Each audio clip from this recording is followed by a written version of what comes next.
Hello, welcome to Behind the Showcase, your global fashion retail and supply chain podcast. Today, Monday, April 20th.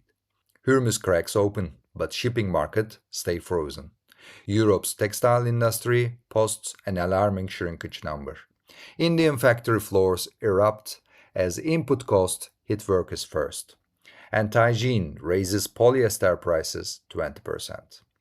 I'm Sedat Sezer, breaking down the news and insights you need to start your day. Let's get into it.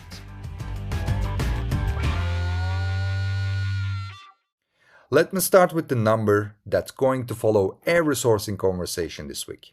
Brent crude fell over 9% in a single session. The Baltic Dry Index is sitting at 567. And the Hormuz Strait, which has been functionally closed to normal commercial routing for weeks, got an announcement from Tehran this week that is, quote, completely open. Except it isn't, not really.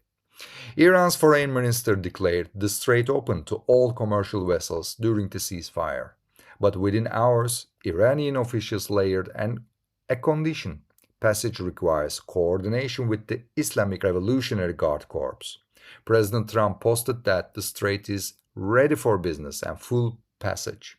Meanwhile, Maersk and Hapag-Lloyd, two of the largest container lines on the planet, have not changed their routing. They are still avoiding it.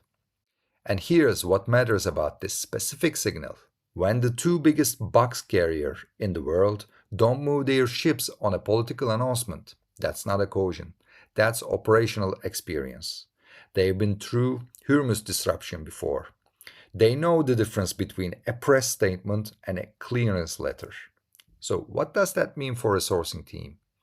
The risk premium on Asia to Europe freight isn't going away this week. Cotton prices move up more than 2% to 79.8 cents a pound on the same day as the Brent drop. The Baltic Dry rising while oil fails tells you the freight market is pricing in the operational uncertainty independently of energy cost. These two numbers are moving in different direction for different reasons. For both of them are a problem for landed cost calculation right now. This connects directly to something that happened in Japan earlier this month. Teijin Frontier, one of the major polyester fiber producers globally, raised prices across its entire product line. Polyester fiber and yarn up to 20% or more. Textile goods up 15 to 25%, effective immediately for shipments from that date. The state reason was rising crude and petrochemical input costs, which makes sense on one level, but I want to note the timing. These price increases were locked in before the Brent crash this week, which means if oil stays lower and Hormuz genuinely stabilize over the next 4 to 6 weeks, those price increases are going to look like a windfall for Teijin. The sharper observation is this. When a company the size of Teijin moves that decisively, not 5%, not 8%, but a 20% minimum across an entire product category, they are not just passing through the cost. They are recalibrating their price floor for a higher volatility world. Suppliers everywhere in the polyester value chain need to be watching whether this is followed by competitors. If it is, the cost structure of synthetic apparel is being permanently reset. Now, same pattern, different market. Let's go to the Europe. Because Euratex, the trade body for European textile and clothing manufacturers, just put out a report that uses very stark language. The word they choose was losing. As in, Europe is losing its textile industry. The 2024 data behind the claim, EU textile production contracted 5.8% last year. Employment in the sector hit its lowest recorded level in 2025, with losses accelerating at 4.6%. Euratex is calling on EU authorities to act immediately on energy cost relief, import enforcement, and administrative simplification. From where I sit, this is a structural story that's been pulling for 15 years.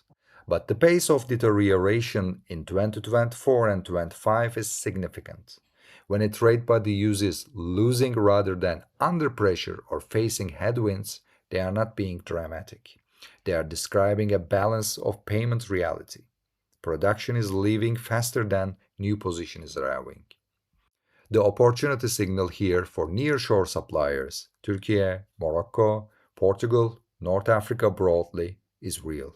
But I want to be careful not to overstate it. Euratex is describing a contraction in EU production that doesn't automatically translate into nearshore order flow, unless brands are actively rewiring their supply chain toward proximity. This is the tension worth watching. Europe's production collapses, but nearshore capacity still needs a buyer who commits to the lead time trade-off. Let's go to India now, because something happened in Noida this week that every global sourcing director needs to understand. Workers at apparel factories at Noida's industry belt walked out. The proximate cause, rising living cost, which workers directly attributed to the downstream effects of the Iran war on prices. In response, the Uttar Pradesh government moved quickly. A 21% interim wage increase was announced, taking the monthly wage for unskilled workers to approximately $147. Workers are pointing to Haryana, which gave 35%, and demanding parity at around $216 amount. At the start of the week, more than half of the factories in the area were closed. I've been watching this industry for over 25 years, and when production goes dark across more than a half a district, even for a few days, the downstream effect is immediate. Orders don't just pause, they move. Buyers who have shipment commitments in the next 6 to 8 weeks start calling their backup suppliers. For brands that have been moving volume into India as part of a China Plus One or diversification plan, this is the kind of operational disruption that gets recalibrated in next season's sourcing allocation. Be ready for that call. This connects to what's happening in Sri Lanka, where I want to spend just a moment. Sri Lanka's manufacturing PMI surged in March, with textile identified as the lead driver. But supplier delivery times extended to 75.5 on that index, well into contraction territory, meaning delays are spreading. The reason? Middle East conflict-related shipping disruptions.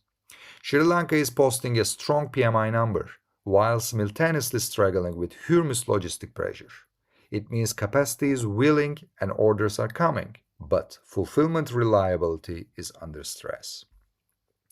Now let me bring one story that looks like a corporate restructuring headline, but has supply chain implications I don't think enough people are connecting. Meta announced this week that it's targeting May 20th for the first wave of layoffs in 2026. Approximately 800 people in this first statement, roughly 10% of the global workforce. The company is explicitly framing this as an AI-driven productivity restructuring. Why does this matter to this audience? Instagram and Facebook are not peripheral to fashion and retail. They are core distribution infrastructure. Between social commerce, paid media, and product discovery, the major Meta platform carry a significant portion of apparel brands' consumer acquisition spending. When a platform this size goes through a major structural rebuild, product roadmaps shift. Account management teams shrink. For brands running significant meta budget, the next 6 to 12 months may look like a slower platform iteration and reduced service quality. That's a timing decision that belongs in your digital strategy reviews right now. Let me close with a brief note on two signals items. Brazilian cotton exports hit almost 350,000 tons in March, up to 45% year over year. But prices are moving up, not down, because demand is weaker for standard grades and sellers are holding firm on premium lots. Good quality is being priced at a premium even in an oversupply environment. And on the macro side, S&P confirmed Turkey's credit rating this week. No change, stable outlook. Finance Minister Şimşek used the IMF World Bank spring meetings in Washington to signal that a customs union update with the EU is back on the agenda. I want to flag this carefully. It's a signal, not a timeline. But the customs union modernization does advance. The trade cost implications for apparel and textile flows between Turkey and EU market are substantial. The main question I want to leave you with today is, when Hormuz opens and input costs stabilize, which sourcing origins will have used this disruption period to prove their reliability, and which ones will have just waited it out? That's all for today's analysis. To make sure you never miss the insights behind the number, hit subscribe wherever you get your podcast. I'm Sedat Sezer. Thanks for tuning in. I'll see you tomorrow, and until then, stay ahead of the curve.